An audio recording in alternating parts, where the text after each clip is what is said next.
Maar broers en susters, ons begin vanmôre dan met gesang 171, strofes 1 en 2.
Geliefdes, die Here Jesus het ons geleer, geseënd is die wat weet hoe afhanklik hulle van die Here is, want aan hulle behoort die koninkryk van die hemel. Geliefdes, genade, barmhartigheid en vrede word aan u geskenk deur God ons Vader, Jesus Christus ons Here, deur die kragvolle werking van die Heilige Gees. Amen.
Broers en susters, deur die wet leer 'n mens wat sonde is.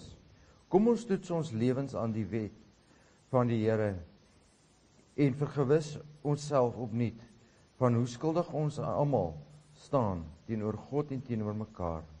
Luister na die wet volgens Deuteronomium 5. Die Here het gesê, ek is die Here jou God, wat jou uit Egipte, uit die plek van slawerny bevry het. Jy mag naas my geen ander gode hê nie. Jy mag nie 'n beeld of enige afbeelding maak van wat in die hemel daarbo of op die aarde hieronder of in die water onder die aarde is nie. Jy mag hulle nie vereer of dien nie, want ek, die Here jou God, is onverdeelde trou aan my. Ek reken kinders die sondes van hulle vaders toe, selfs tot in die 3de en 4de geslag van die wat my haat. Maar ek betoon my liefde tot aan die 1000ste geslag van die wat my liefhet en my gebooie gehoorsaam. Jy mag die naam van die Here jou God nie misbruik nie, want die Here sal die een wat sy naam misbruik, nie ongestraf laat bly nie. Jy moet die Sabbatdag so deurbring, dat jy dit heilig hou, soos die Here jou God jou beveel het. 6 dae moet jy werk en alles doen wat jy moet, maar die 7de dag is die Sabbat van die Here jou God. Dan mag jy geen werk doen nie, nie jy of jou seun of jou dogter, of die man of vrou wat vir jou werk, of jou bees of donkie, of enige dier van jou of die vreemdeling by jou nie, sodat jou werksmense kan rus soos jy. Jy moet daaraan dink dat jy in Egipte 'n slaaf was en dat die Here jou God jou deur sy groot krag en met magtige dade daaruit bevry het. Daarom het die Here jou God jou beveel om die Sabbatdag te onderhou. Eer jou vader en jou moeder, soos die Here jou God jou beveel het. Dan sal jy 'n lang lewe hê en sal dit goed gaan met jou in die land wat die Here jou God vir jou gee. Jy mag nie moord pleeg nie. Jy mag nie egbreek pleeg nie. Jy mag nie steel nie. Jy mag nie vals teen 'n ander getuig nie. Jy mag niemand anders se vrou begeer nie. Jy mag nie sy huis begeer nie, ook nie sy grond, sy slaaf of slavin, sy bees of donkie, of enigiets anders wat aan hom behoort nie.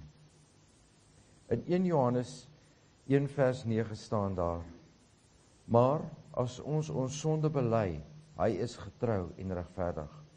Hy vergewe ons sonde en reinig ons van alle ongeregtigheid. Laat ons met dankbaarheid vir God se genade sing uit Gesang 244, strofes 1 en 3.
God se woord verseker ons van sy genade in Efesiërs 2 vers 8. Julle is inderdaad uit genade gered deur geloof. Hierdie redding kom nie uit julleself nie, dis 'n gawe van God. Kom ons bely ons geloof soos volg. Ek glo in God die Vader, die Almagtige, die skepper van die hemel en die aarde, en in Jesus Christus, sy eniggebore Seun, ons Here, wat ontvang is van die Heilige Gees, gebore is uit die maagd Maria, wat gelei het onder Pontius Pilatus, gekruisig is, gesterf het en begrawe is, en ter helle neergedaal het, wat op die 3de dag weer opgestaan het uit die dode, wat opgevaar het na die hemel en sit aan die regterhand van God, die Almagtige Vader, vanwaar hy sal kom om te oordeel die wat nog lewe en die wat reeds gesterf het. Ek glo in die Heilige Gees, ek glo in 'n heilige, algemene Christelike kerk, die gemeenskap van die heiliges, die vergifnis van sondes, die opstanding van die vlees en 'n ewige lewe. Amen. Nou dat ons geloof bely het, laat ons die Here eer met 'n lofsang. Kom ons sing Gesang 188, vers 3.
Geliefdes in ons Here Jesus Christus, voordat ons vanmôre die Here se woord oopmaak en daaruit saam lees, terwyl u so sit, kom ons sluit ons oë in gebed.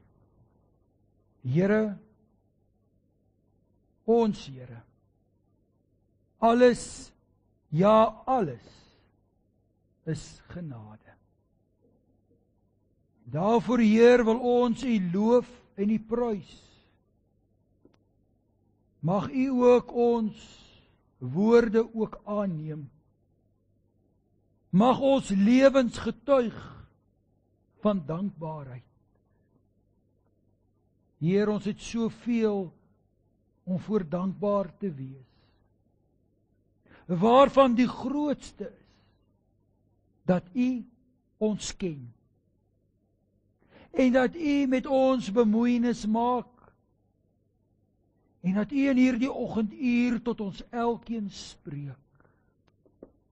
Ja, die gans andere, die almagtige skepper van hemel en aarde, kom ontmoet sy kerk. O Heer, ons bid, verwyder alle dinge wat skeiding bring tussen ons en u. Verwyder ons bekommernisse, ons hartseer, ons vrese, ons swakhede, ons sondes, Heer. Ja, Heer, maak ons aanneemlik vir die waarheid van u woord. Hierdie woord, Heer, wat ook die rigtingwyser is van ons lewens. Dankie, Heer, dat ons kan koers hou, dat ons 'n koers het, 'n bestemming, Heer, wat ons tegemoet kan gaan. Maar dan, Here, bid ons ook vir diegene wat soekend is, wat verdwaal is. Vader, ons bid, bring hulle terug. En Heer, maak ons ook bereid om die hande en die voete te wees, waar u ons ook wil gebruik. Vader, ons dankie vir die reën wat daar buite uitsak. Vader, ons dankie vir geliefdes met wie ons die lewe kan deel. Ons dankie vir geleenthede. Maar Vader, ons bid ook, skenk aan ons die krag, liggaamlik en in die besonder geestelik, dat ons ook die aanslae vanuit hierdie wêreld kan trotseer en kan staande bly. Want die aanslag is vel. Dis aanhoudend. Ja, Heer, die wêreld is nie 'n goeie plek nie. Daar is soveel haat. Ja, Heer, soveel sonde. Daarom bid ons, Heer, en pleit ons by u, dat u ook u kerk sal seën, ons moeder. Dat ons ook in hierdie wêreld behoue sal bly, maar dat ons die evangelie sal verkondig. So bid ons, Heer, dat u elke kansel in hierdie oggenduur sal seën, en elke boodskap vanuit u woord, dat Heer, dat dit sal wortel skiet en sal groei en sal vrug dra. Vader, ons bid, wees ons as sondaars ook genadig. En ons raak stil voor u, in die naam van ons Heer, Jesus Christus. Amen. Geliefdes, ons maak vanmôre die Here se woord oop, en ons gaan saam lees daar vanuit die evangelie volgens Johannes, Johannes hoofstuk 19, daarvan vers 17 tot en met vers 27. In die Kanselbybel is dit op bladsy 165. En die opskrif van hierdie gedeelte is die kruisiging van Jesus. Jesus het self die kruis gedra en het uitgegaan na die sogenaamde kopbeenplek, in Hebreëus Golgotha genoem. Daar het hulle hom gekruisig en saam met hom 2 ander, een aan elke kant, met Jesus in die middel. Pilatus het ook 'n kennisgewing laat skryf en dit aan die kruis vasgehek. Daarop het geskryf gestaan: Jesus, die Nasareëner, die koning van die Jode. Baie van die Jode het hierdie kennisgewing gelees, omdat die plek waar Jesus gekruisig is, naby die stad geleë was. Dit was geskryf in Hebreëus, Latyn en Grieks. Die leierpriesters van die Jode sê toe vir Pilatus, moenie skryf die koning van die Jode nie, maar dat daardie man gesê het, ek is koning van die Jode. Pilatus het geantwoord, wat ek geskryf het, het ek geskryf.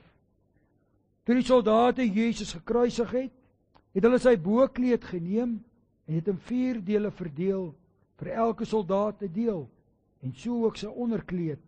Maar die onderkleed was naadloos, van bo tot onder aan een geweef. Hulle sê toe vir mekaar, laat ons dit nie skeur nie, maar loot wie dit moet kry, sodat die skrif vervul sou word wat sê, hulle het sy boklere onder mekaar gedeel, en oor sy klere het hulle die lot gewerp. Dit is wat die soldate toe gedoen het. By die kruis van Jesus het sy moeder en sy moeder se suster en Maria, die vrou van Klopas, en ook Maria Magdalena gestaan. Toe Jesus sy moeder sien, as ook die disipel vir wie hy lief was, wat by haar staan, sê hy vir sy moeder, vrou, kyk, daar is u seun. Daarna sê hy vir die disipel, kyk, daar is jou moeder. En van daardie oomblik af, het die disipel haar in sy huis geneem. Geliefdes, tot sover ons skriflesing, gras verdor en blomme verwelk, maar die woord van die Here bly vir ewig. Geliefdes, ons gaan nou saam sing uit Gesang 387, en ons sing daar saam strofes 1 en strofes 2.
Geliefde, is ons teksvers vir vanoggend se prediking, kom uit die geleesde gedeelte, en wel daaruit vers 26 en 27, die laaste 2 verse, wat ons gelees het. Toe Jesus sy moeder sien, asook die disipel, vir wie hy lief was, wat by haar staan, sê hy vir sy moeder, vrou, kyk, daar is die seun. Daarna sê hy vir die disipel, kyk, daar is jou moeder. En van daardie oomblik af, het die disipel haar in sy huis geneem. Geliefdes, hierdie is natuurlik die 3de kruiswoorde van ons Here Jesus Christus. U weet dat ons tans besig is met 'n reeks preke oor die 7 kruiswoorde. En hierdie 3de kruiswoorde is besonder. Die eerste kruiswoorde, sou ons kon sê, is kruiswoorde van vergifnis. Vader, vergeef hulle, want hulle weet nie wat hulle doen nie. Die tweede kruiswoord, die kruiswoord van versoening. Dit verseker ek jou, vandag sal jy saam met my in die paradys wees. En dan hier die derde kruiswoord. Kruiswoorde van versorging. Maar om hierdie versorgingswoord ten volle te begryp, moet ons onsself ook weer in die geestesoog verplaas na daardie gebeurtenis. Daar waar die Here Jesus gehang het, gekruisig tussen hemel en aarde. En soos Johannes dit vir ons vertel, nadat hy gekruisig is, was daar soldate besig met die Here se laaste aardse besittings, deur sy klere te verdeel en sy onderkleed te loot. Ons hoor ook die woorde van die Lukas Evangelie en die ander, waar daar hierdie geskree en gespot en verguising is van die Here Jesus. Daarmee saam kan ons ook die geweldige pyn indink, waardeur die Here Jesus geworstel het. Maar tussen hierdie skares, dalk net agter hierdie soldate, lees ons van vroue. Ja, ons lees van die 3 Marias. Maria, sy moeder, Maria Magdalena, Maria die vrou van Klopas, of ook Kleopas, baie is van mening, dat sy die vrou was van een van die Emmausgangers. En dan lees ons ook van Maria se suster. Nou ook hier is baie keer 'n bietjie verwarring oor, was dit hierdie suster van Maria iemand addisioneel, of is hier verwys na Maria, die vrou van Kleopas, en sou dit wees, sou sy hoogstens 'n skoonsuster van Maria wees. Party vertaal dit met 'n en, party vertaal dit met 'n komma. Maar hoe dit ook al sy, die Matteus Evangelie, soos ons lees daaruit, Matteus 27 vers 57, lees ons ook dat die moeder van die seuns van Zebedeus, Johannes en Jakobus, ook daar was. En dan natuurlik lees ons van Johannes, die geliefde disipel. Maar geliefdes, ons moet ook iets verstaan van hierdie vroue en Johannes. Laat ons vir 'n oomblik 'n bietjie stil staan by Maria, die Here Jesus se moeder. Kan jy self indink die geweldige trauma waardeur hierdie vrou moes gaan? Dit moes vir hierdie vrou nie maklik gewees het nie. Elke moeder wat vanmôre hier sit, sal weet die seer van 'n kind. As 'n kind siek is, in die besonder as 'n kind sterwend is. Daar is ook van u geliefdes wat ook al by die sterfbed van 'n kind moes staan. Hierdie afgelope week ook gehoor by Andre en Susan met Rian, wat moes gaan vir 'n baie eenvoudige prosedure en amper by die dood omgedraai. Allergie vir bepaalde medikasie en sy longe het platgeval. Daardie trauma, daardie angs, kom ons noem dit daardie vrees wat oor 'n ouer se hart kom, is geweldig. Maar geliefdes, daar's 'n bepaalde geskiedenis ook rondom hierdie vrou. Sy het ook maar 'n moeilike lewe gehad. 'n Lewe van groot onsekerheid en 'n lewe van vyandigheid, menende dat mense hierdie vrou ook maar met bepaalde oë aangekyk of selfs aangegluur het. 'n Jong meisie, ongetroud, swanger. En dan word daar gesê, maar sy het geboorte geskenk aan die verlosser van die wêreld. Ja, word daar gesê, hy sal die seun van die Allerhoogste genoem word. Maar wat jou betref, 'n swaard sal deur jou siel gaan, soos ons lees ook daar uit Lukas. Dan op 'n dag is hierdie kind weg en vind hulle hom in die sinagoge waar hy besig is om die volwassenes te leer. Hy was anders. Ja, en voor dit moes hulle ook na Egipte vlug. Ja, hierdie kind het ook maar baie hartseer en bekommernis in haar lewe gebring. Ons lees ook daaruit Lukas 7, dat hulle ook by geleentheid ook haar seun gaan soek het. Wat die rede was, weet ons nie heeltemal nie, maar ons weet op daardie stadium was die vyhandigheid teenoor Jesus besig om momentum te kry. Sy wou sekerlik dalk haar kind gaan beskerm het, gesê, kom hier my kind. En dan ook hierdie antwoord, die wat my woorde hoor en daarvolgens leef, dit sal my moeders en my broers wees. Ons lees ook daar in 7 vers 5 uit Lukas, dat sy eie broers ook nie in hom geglo het nie. En as moeder moes sy al hierdie dinge deurleef. Daar in Nasaret wou die mense wat sy geken het, ook haar seun by geleentheid vermoor. Hulle wou hom by 'n kraans afgooi. Ja, Maria was ook daar in Jerusalem. Sy moes as moeder ook aanskou wat met haar seun gebeur. Maar weet jy die merkwaardige is van hierdie vrou? Sy raak nie hysteries nie. Sy skree nie. Sy beklei nie. Sy raak nie opstandig nie. Ons lees in Lukas, soos ons verlede week ook gelees het, daaruit hoofstuk 23, dat die vroue daar van Jerusalem, of die dogters van Jerusalem, het bitterlik geween en die Here Jesus het hulle getroos. Ons hoor daar die gevloek en die geskel. Maar ten spyte van dit alles, bly hierdie vrou onder die omstandighede rustig en kalm. Is hierdie moeder daar vir haar eersgebore seun? Sy is daar dat hy haar kan sien, soos dit vir kinders ook belangrik is om hulle ouers ook raak te sien uit 'n gehoor daar by die skool, by 'n prysuitdeling of langs die sportveld. So was dit belangrik dat die Here Jesus, sy aardse ma, sy moeder, moes raak sien. Sy was daar vir hom. Maar dan was daar ook die ander vroue, om Maria dalk ook te ondersteun, natuurlik, maar om ook daar te wees vir die Here Jesus.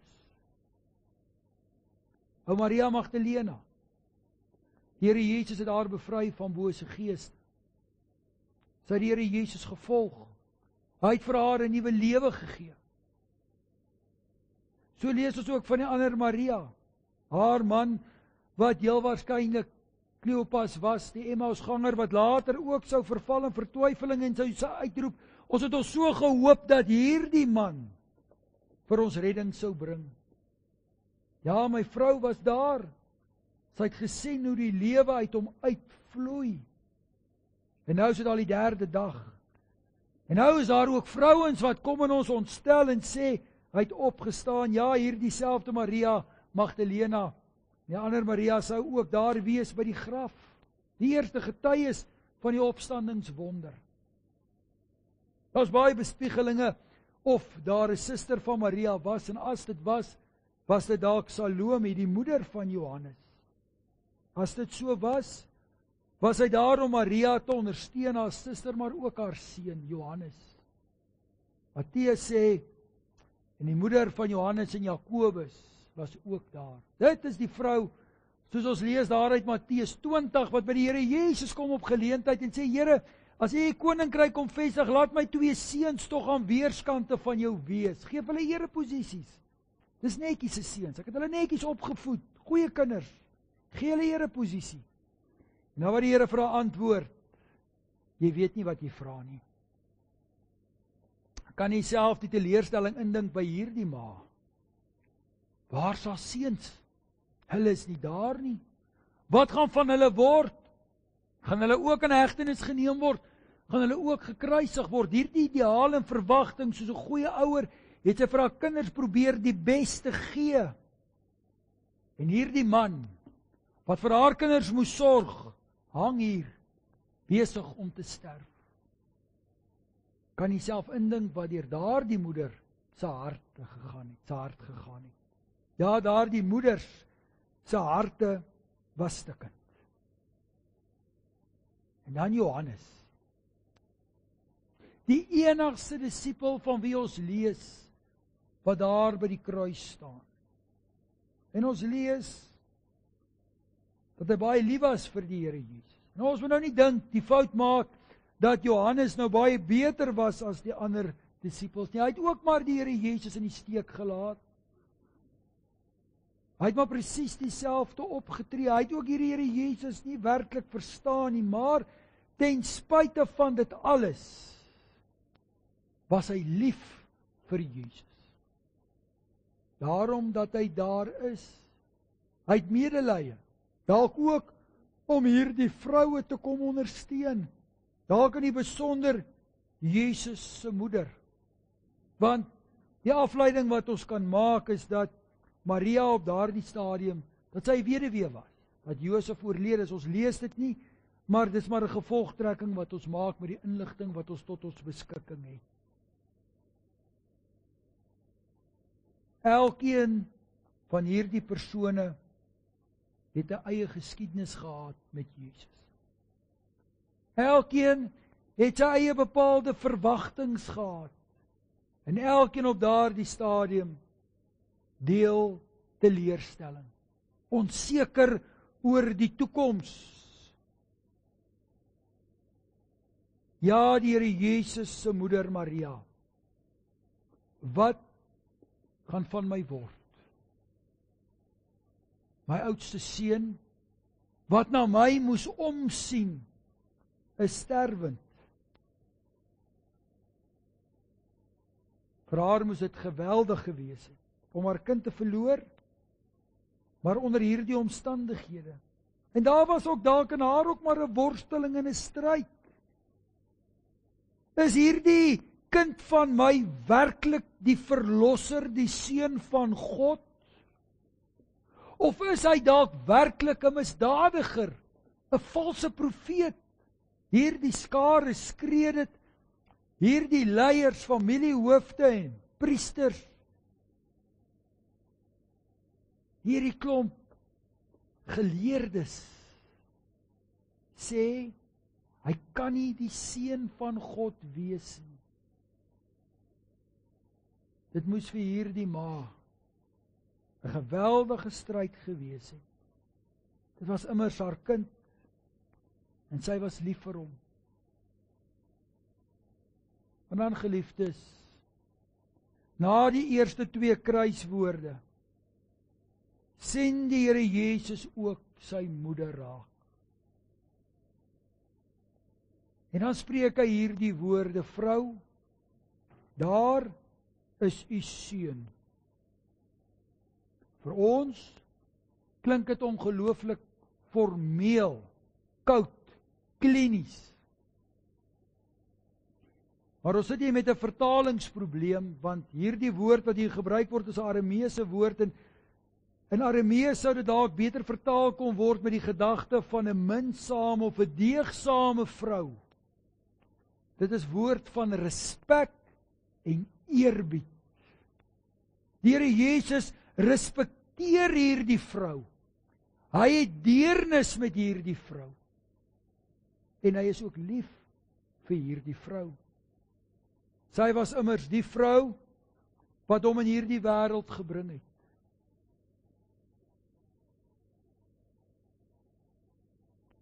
Ja, soos ons gesê het, was die Here Jesus haar oudste seun, en in die gebruik van daardie tyd moes hy na sy ma omsien. Afleiding wat ons maak is dat sy pa Josef oorlede was. En ons lees, soos ons vroeër gesê het, dat sy ander broers het nie in hom geglo op daardie stadium nie. So wat sou van sy moeder word? Wat sou van Maria word?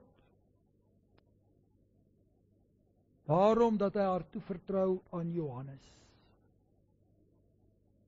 Maar, geliefdes, ten spyte van die Here Jesus se eie seer, sien hy die seer van sy ma raak. Ten spyte daarvan dat hy besig was om sy lewe te verloor, het hy geweet dat hierdie vrou besig was om haar seun te verloor.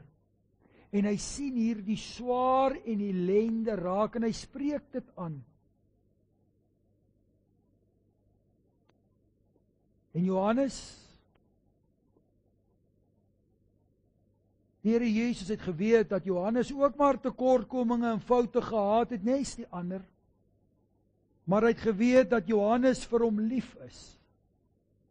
En Johannes was daar.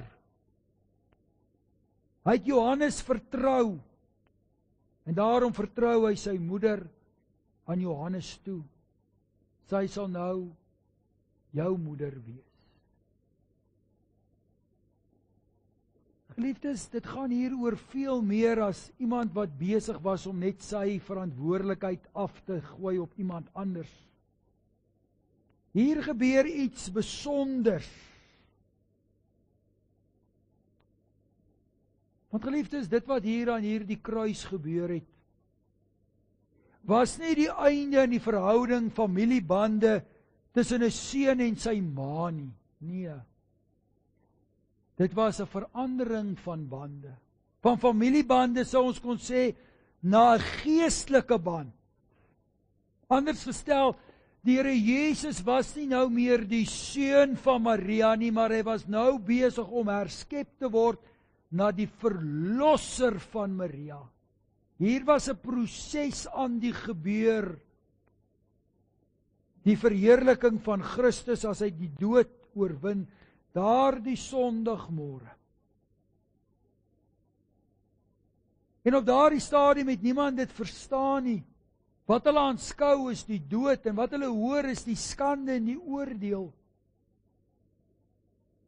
En Here Jesus weet dat hierdie mense nie verstaan nie. Hy weet dat sy eie ma op daardie stadium stikkend en gebroke mens is.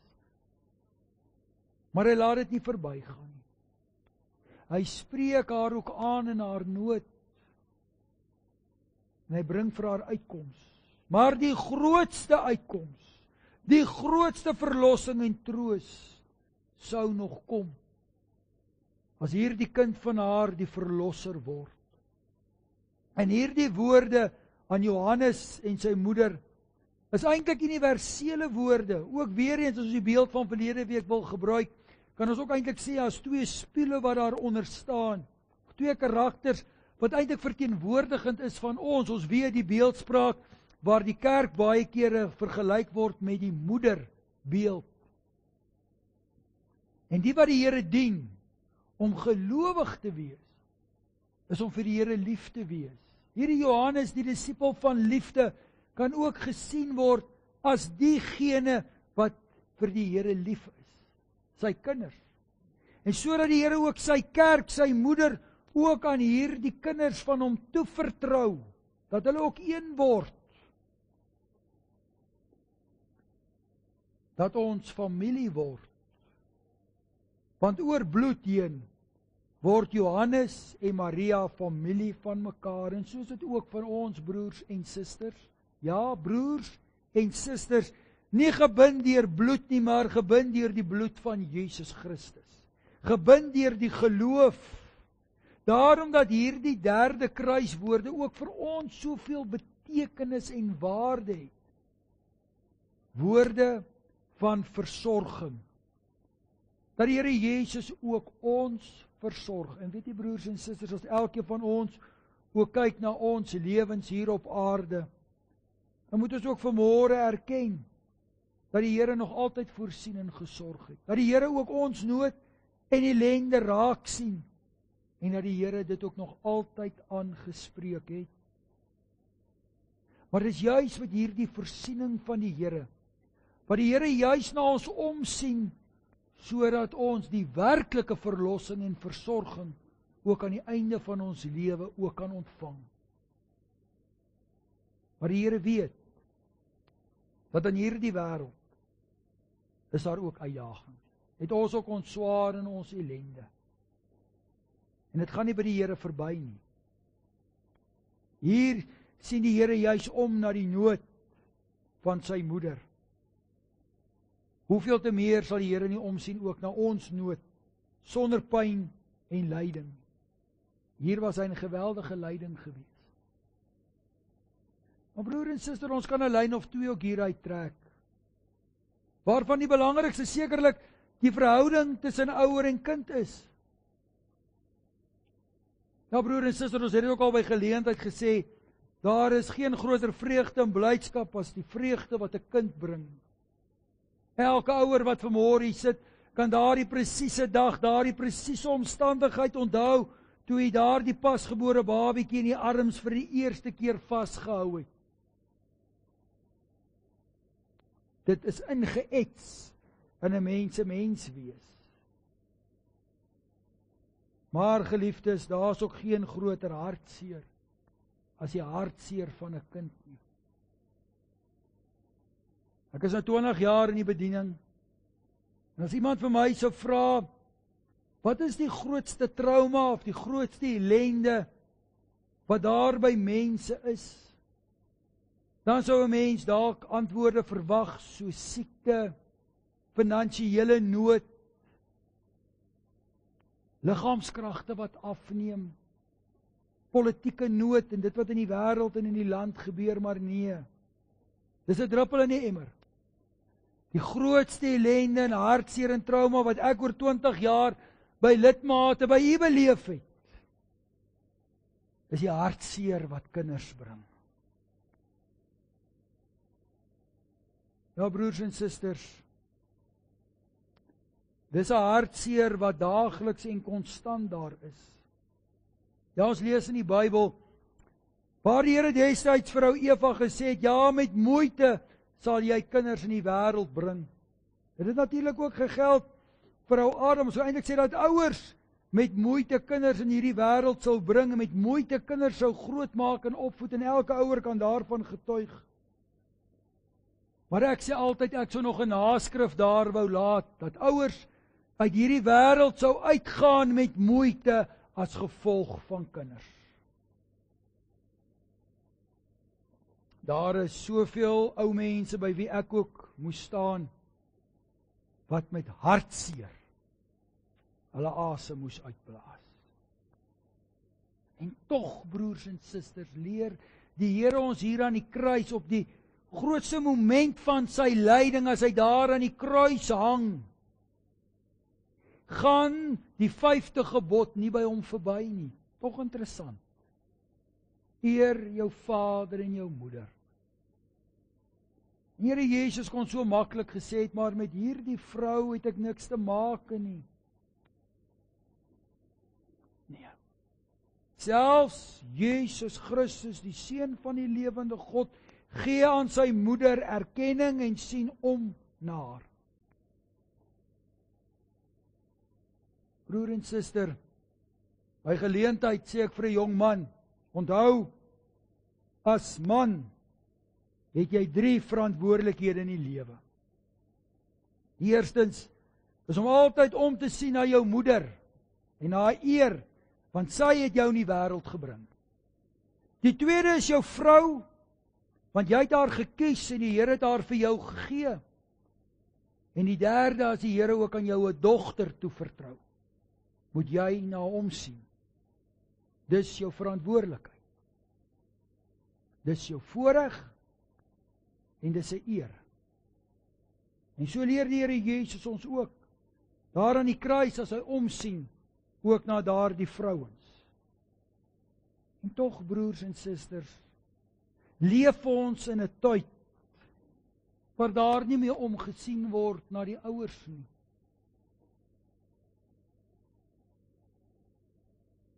Ek kom baie keer by die ouete huis, en daar is soveel bejaarde mense, wat hulle kinders maande en selfs jare laas gesien het. Daar is so baie van ons bejaardes wat afgeskryf word, en veral in hierdie globale wêreld waarin ons leef, baie ouers het hulle kinders by wyse van spreuke lewendig verloor, hulle sit oor die wêreld, baie hoor nie eers iets van hulle kinders nie. Broers en susters, dis traumaties. Nee, dit is wreed. Dis liefdeloos. Daar's nie 'n ander woord om dit mee te beskryf nie. Maar dan, broers en susters, kyk hoe gaan dit met ons samelewing, en kyk hoe gaan dit met ons kerk. As ons eers na ons aardse moeders kan omsien, nie, hoe te veel kan ons omsien na ons geestelike moeder, die kerk. 'n Totale verval van die samelewing, soos ook al hoeveel keer daarna verwys het. Omdat elkeen maar op homself aangewese is. Die eie ek. En ons lees dit ook in hierdie gedeelte, waar was die ander disippels op daardie stadium? Hulle het die Here Jesus ook maar in die steek gelaat en probeer omsien na eie belang. Hulle probeer maar weer vis te vang en die stukke van hulle lewe op te tel op hulle eie. Maar dan is dit die Here Jesus wat hulle weer gaan opsoek. Maar broer en suster, die ander kant is genadiglik ook waar. Daar is soveel kinders wat met soveel liefde, deernis, respek ook omsien na hulle ouers. En daarvoor is 'n mens oneindig dankbaar.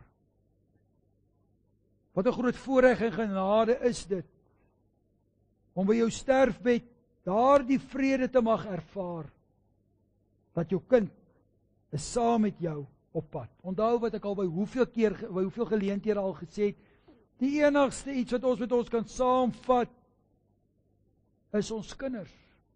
Niks anders. Dankbaar vir die kinders, wat ook omsien na hulle ouers. En broer en suster, as ons sê omsien, bedoel ons nou nie net daarmee finansiëel nie, natuurlik nie. Ons as moderne mens dink altyd in terme van materie en materiële en so meer. Nee. Dit gaan oor daardie liefde, daardie respek, daardie omgee. Broers en susters, dit is so belangrik. En dit word ook 'n uitdaging in die tyd. 'n Krisis. Ons as volk, as kerk, ook, is besig om te verouder. Ons sal mekaar moet begin omsien. Daar is soveel van ons wat dalk nog die krag en die tyd en die middele het, om ook daardie bejaarde mens te gaan versorg. Met ons tyd, met ons liefde, met ons omgee, met ons daar wees, daardie belangstelling. Nou die dag by 'n begrafnis, sê ek ons is besig om 'n merkwaardige generasie te verloor. Dit wat ons in hierdie land gebruik, dit wat ons sien besig is om in duie te stort, die infrastruktuur, is deur daardie generasie opgerig. 100 jaar gelede was hier ook maar niks, bitter min.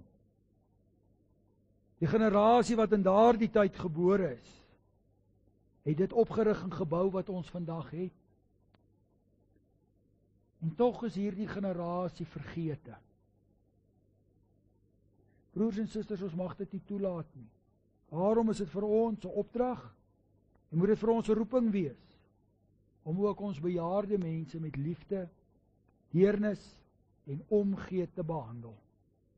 Want hierdie derde kruiswoord is 'n woord van versorging.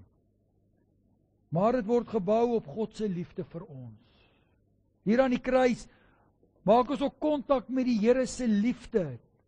Nie 'n menslike of 'n wêreldse liefde nie, maar 'n goddelike liefde, 'n liefde van versorging, 'n liefde van vergifnis, 'n liefde van versoening. En dit terwyl die Here Jesus daar aan die kruis hang, onder geweldige pyn en verwerping, reik hy uit. Dit was inderdaad 'n daad van liefde, woorde van liefde. En daarom is dit ook ons verantwoordelikheid, broer en suster, om ook daardie liefde te gaan leef. Juis in hierdie koue, harde, liefdelose tyd waarin ons leef. Daarom dank ons die Here ook vir hierdie familie waarvan ons deel mag wees. Hierdie gemeente. Ek dank U vir elkeen wat met soveel liefde ook omsien na mekaar en mekaar besoek. Jy weet nie hoeveel dit ook vir daardie bejaardes beteken nie. Kerkraad en lidmate, dankie daarvoor.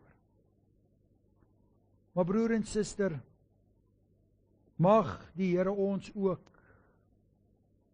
so lei deur sy woord en gees, dat ons hierdie liefde van versorging, in die besonder teenoor ons ouer lidmate, maar in die besonder teenoor ons ouers, weer ernstig opneem. Want die Here het gesê, eer jou vader en jou moeder, sodat jy 'n lang en 'n voorspoedige lewe kan lei. En nie 'n lang en 'n voorspoedige lewe net hier op aarde nie, nee. Daardie ewigheidslewe. Daar waar daar onmin is tussen ouer en kind. Kinders, gaan maak reg. Môre is nie 'n gegewe nie. Dank God vir daardie ouers wat jou in hierdie wêreld gebring het en jou opgevoed het en vir jou geleenthede gegee het. Ek het die voorreg om 15 jaar al in hierdie gemeente te kan arbei.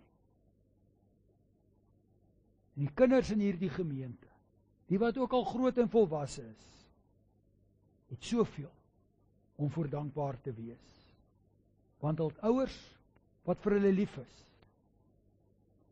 En terwyl jou ouers nog daar is, liewe kind, weet dit, daar is iemand wat vir jou bid. Daar is iemand wat nog vir jou bid. Amen. Geliefdes, kom ons dank saam. Ons hemelse Vader, Here, ons dankie vir ouers, en in besonder ook vir moeders. Moeders wat aan ons lewe geskenk het. Moeders en vaders wat ons opgevoed en grootgemaak het en hulle self baie kere tekort gekom het om vir ons te gee die beste wat hulle kon. Ja, die liefde van 'n ouer. Daar is nie grense nie. So is daar ook nie grense aan u liefde vir ons nie. Liefde van vergifnis, liefde van versoening, liefde van versorging, want Here, as 'n Vader, sorg u vir ons elke dag. Mag ons ook daardie liefde deel met mekaar, met ons bejaardes, maar ook as kinders met ons ouers.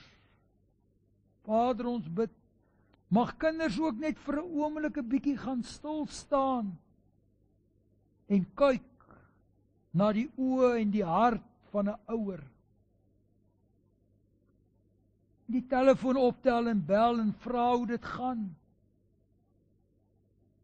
Vader, dit is so min, maar tog so belangrik. Vader, vergeef ons die kere wat ons nagelaat het. Die kere wat ons verkeerd en lelik was. Die kere wat ons ouerlike liefde maar net vanselfsprekend aanvaar het en aanspraak gemaak het op sekere regte.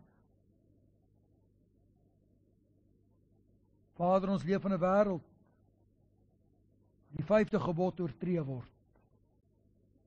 En as die 5de gebod oortree word, stort 'n samelewing ineen. Ons sien dit tans. Daarom bid ons, Heer, dat die verhouding tussen ouer en kind herstel sal word, dat daar tot inkeer gekom sal word. Vader, mag u ook so in kinders se harte werk, dat hulle op 'n Sondag hulle ouers sal gaan oplaai en kerk toe bring. Saam met 'n ouer 'n erediens sal bywoon. Mag elke kind vir hulle ouers daardie versekering gee, dat hulle op die regte pad is. Dat hulle hulle verlosser ken, hom dien en hom volg. Want daar is geen groter rykdom as die kind wat leef volgens u woord nie. Want daarin, Here, is 'n toekoms. Daarin is hoop. Daarin is uitkoms. Ook vir die geslagte wat nog moet kom. Daarom bid ons, Heer, bewaar ook hierdie moeder van ons, u kerk. Mag ons ook die liefde uitleef en versterk. Vader, waar ons ook nou as 'n gemeente ook in 'n vergadering gaan wees en ook te praat en besluite te neem, bid ons ook, Heer, dat u ook ons samesyn in hierdie geleentheid ook sal seën. Ons bid, Heer, dat ons met wysheid, insig en verantwoordelikheid ook sal optree. Ons dankie ook vir elke hand in hierdie gemeente, elke gebed, elke voet, elkeen wat hard werk om hierdie gemeente ook in stand te hou. Ons dankie Heer vir die voorreg vir kerk wees. Vader, ons bid, wees het ons ook as ons hier uiteen gaan, hou die hand van bewaring oor ons uitgestrek. En as dit U behaag, o Heer, bring ons ook volgende week weer byeen in U huis, as U kinders. Vader, dit bid ons in die naam van ons Heer, Jesus Christus. Amen.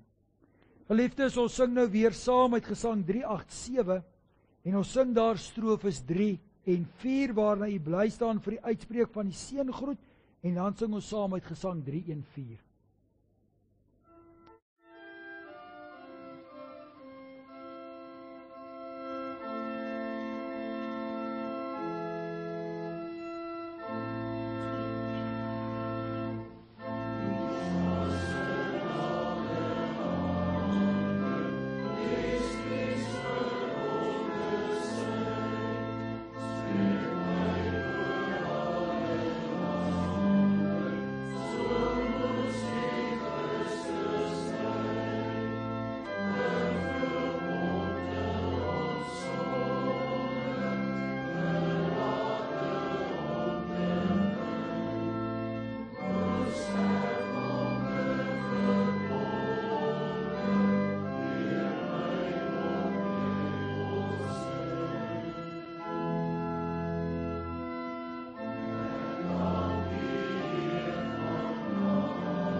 Die genade van ons Here Jesus Christus, die liefde van God en die gemeenskap van die Heilige Gees sal met u elkeen wees. Amen.